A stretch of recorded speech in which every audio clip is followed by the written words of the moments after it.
की कसूर हमरा सभेल भवानी, जे अहाँ के पुत्र रहितो सदिखन हम कानी। रह जैतो कनी दिन आरो अलै तो हमरो बात मानी, हे मलै तो हमरो बात मानी। एपी प्रोडक्शन लक्ष्मी सागर दरभंगा के माध्यम से माता रानी की विदायक एकटा सुंदर सन सुमधुर आवाज में सजल नव देवी गीत अपने सभक समक्ष मिथिलांचलक नव उभरैत गायक श्रीमान ब्रज किशोर झा के माध्यम से हम उद्घोषक राज रोहित मैथिल लक आयल छी। अपने सबसे आग्रह जे अपन अपन स्नेह प्रदान करी और अपन अपन आशीर्वाद दी। जय मिथिला, जय मैथिली, जय माँ भगवती।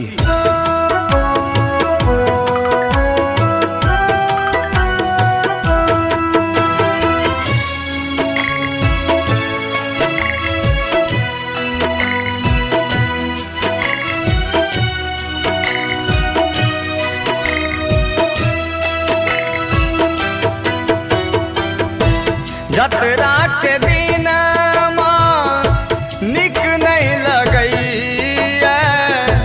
जतरा के दिन माँ निक नहीं लगई। अंगना भाम पड़ैया तोहर याद अबैया माँ, तोहर याद अबैया। सुन गे मैया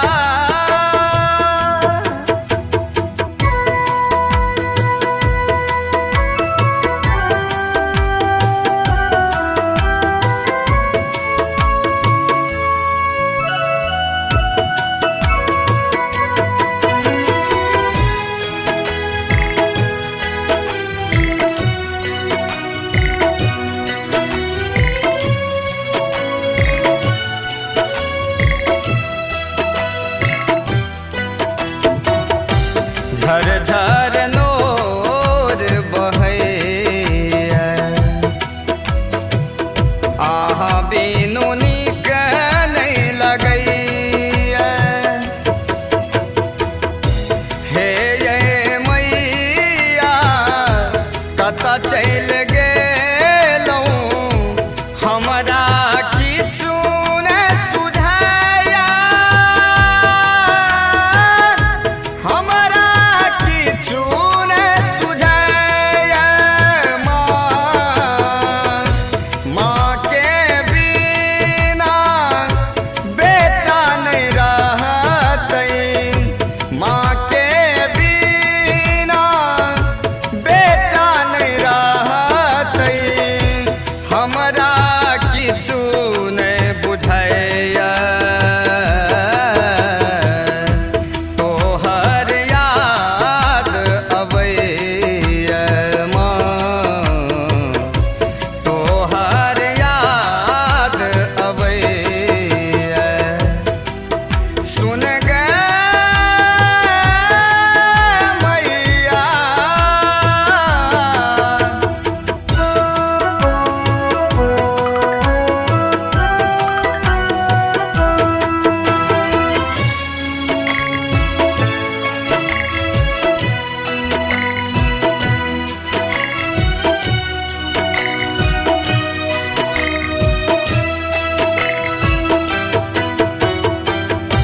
सानी सानी माटी के मैया तोहर मूर्ति बनेलौं, बड़ा रे जतन सो तोरा सजेलियो, तोरा मन सा पूजलौं, तोरा मन सा पूजलौं। आब की करू किछु नहि बुझै छी, आब की करू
9 दिन बीत गेलै 10वीं में जतरा भेलै ब्रज किशोर माँ शरण में आयल हमरा सुधि चल गेलै हमरा सुधि चल गेलै अंतिम हालत भ गेलै हमर अंतिम हालत भ गेलै हमर आगू किछु नहि देखैया तोहर याद अबैया माँ